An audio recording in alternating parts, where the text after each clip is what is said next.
Hey, hey, hey, good evening. It's Dr. Joe from Atlanta. Welcome to Your Wellness for Life. We talk about wellness, which is a state of being. And tonight's topic, I wasn't quite sure what I was going to talk about. I didn't feel too great today, not physically. And maybe you guys are feeling it too. Maybe you are feeling it too. Feeling that something just isn't right, that we are coming unglued. Things are unraveling and moving at warp speed and feeling quite desperate. I know that's not a very cheery topic, and the definition of desperate is having lost all hope. And if we were talking about food, it would be a starvation situation. If we're talking about a desperate situation, it would be something really, really bad. And you could imagine certain scenarios that could be really bad. And you may think I'm just referring to what happened at the Capitol last week and with the impeachment, and don't forget about the pandemic and job losses and all the other things that are being thrown at us right now. It's pretty, and it's January, and I just got finished talking about seasonal affective disorder and a couple days ago, and then yesterday talking about negative inner self-talk, negative self-talk. And you blend all this together, I can imagine how many of you are feeling pretty desperate. Do we still have hope?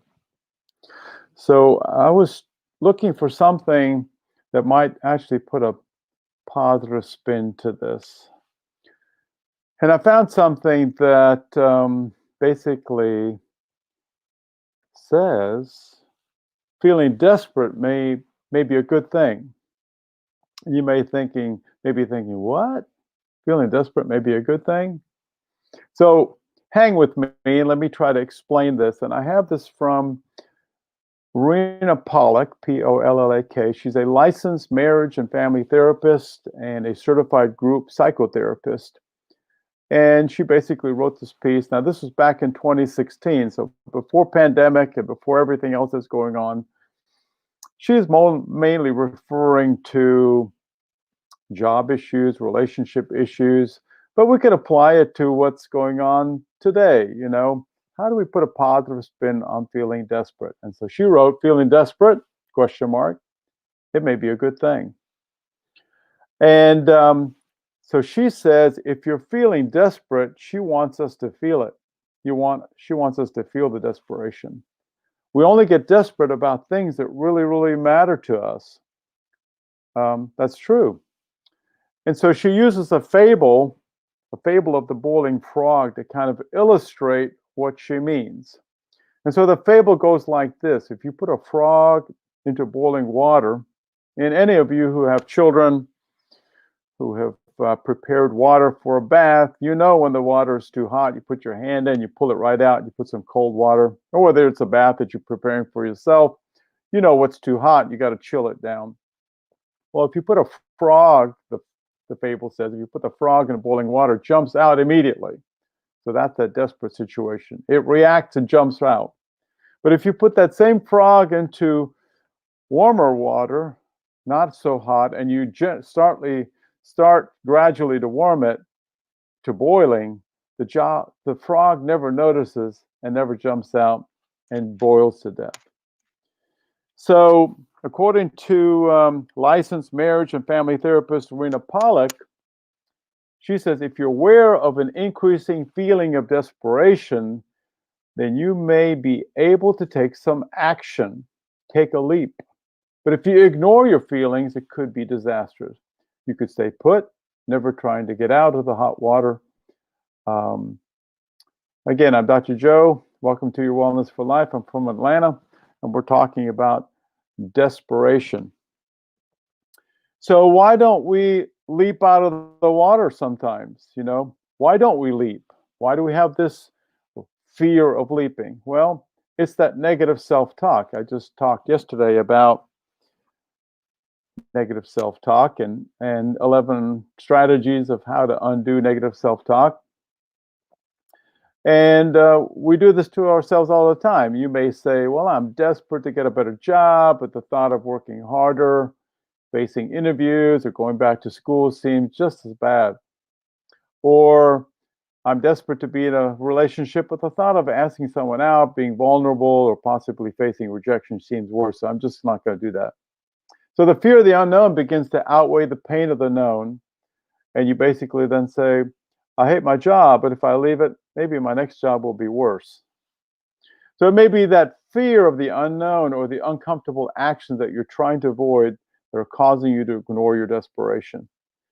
So according to licensed marriage and family therapist Rena Pollack, she suggests leaping is better than boiling. And so she says, if you allow yourself to really feel your desperation about something, it's painful, obviously, but it can make the alternative seem much less terrible. So, for example, if it's a career situation, if you weigh career failure against uncomfortable business calls, those calls become much easier to make. Still uncomfortable, but important enough to get you through it. Same thing applies to relationships and people that have addiction problems.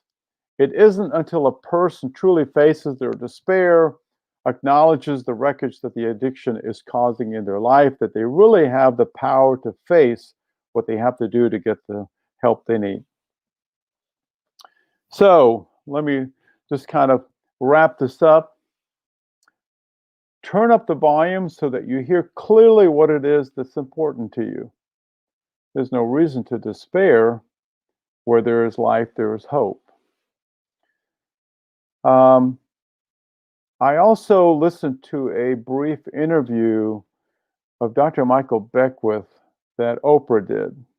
And he's the founder and spiritual director of the Agape International Spiritual Center that's based out of Beverly Hills in LA, California. And he basically says, right now, pain may be pushing us until a vision pulls us. So we need to take the higher ground. Where there is life, there is hope. Remember, we are Americans and we will persevere. So I'm Dr. Joe from Atlanta. Thank you for listening to Your Wellness for Life. Happy Thursday, and we'll catch you tomorrow. Have a great evening. Bye-bye.